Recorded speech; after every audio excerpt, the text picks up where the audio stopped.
এবার বিসিবির কেন্দ্রীয় চুক্তি ঘোষণা, কে কত টাকা বেতন পাবেন। চলতি মার্চ থেকে তালিকা অনুযায়ী বিসিবি থেকে বেতন ভাতা পাবেন ক্রিকেটাররা। বিসিবির কেন্দ্রীয় তালিকায় A+ ক্যাটাগরিতে আছেন কেবল ডানহাতি পেসার তাসকিন আহমেদ। তিনি মাসে বোর্ড থেকে 10 লাখ টাকা বেতন পাবেন। A ক্যাটাগরিতে রাখা হয়েছে জাতীয় দলের 3 সিনিয়র ক্রিকেটারকে। তারা হলেন অধিনায়ক নাজমুল হোসেন শান্ত, মেহেদী হাসান মিরাজ ও লিটন দাস। তারা 8 লাখ টাকা করে বেতন পাবেন। কেন্দ্রীয় চুক্তিতে শান্তদের মতো A ক্যাটাগরিতে ছিলেন মুশফিকুর রহিম, কিন্তু ওয়ানডে থেকে অবসর নেওয়ায় তাকে B ক্যাটাগরিতে রাখা হয়েছে। ওই ক্যাটাগরিতে আছে মোট 7 জন। তারা হলেন মুশফিকুর রহিম, মুমিনুল হক, তাইজুল ইসলাম, মুস্তাফিজুর রহমান, তাওহিদ হৃদয়, হাসান মাহমুদ ও নাহিদ রানা। 6 লাখ টাকা করে তারা বেতন পাবেন। বিসিবির কেন্দ্রীয় চুক্তির 22 জনের তালিকায় নাম আছে 39 বছর বয়সী মাহমুদুল্লাহ রিয়াদের, কিন্তু বিসিবিকে তিনি অনুরোধ করেছেন কেন্দ্রীয় চুক্তিতে তার নাম না রাখার জন্য। যে কারণে মার্চ থেকে কেন্দ্রীয় চুক্তিভুক্ত হবেন না তিনি। B ক্যাটাগরিভুক্ত হিসেবে বেতন পাবেন ফেব্রুয়ারি পর্যন্ত।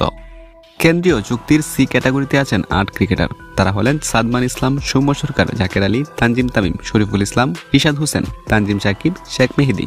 তারা 4 লাখ টাকা বেতনের ক্যাটাগরিতে আছেন। D গ্রুপে থাকা 2 ক্রিকেটার হলেন পেসার খালেদ আহমেদ, স্পিনার নাসুম আহমেদ। তারা দুজন 2 লাখ টাকা করে বেতন পাবেন।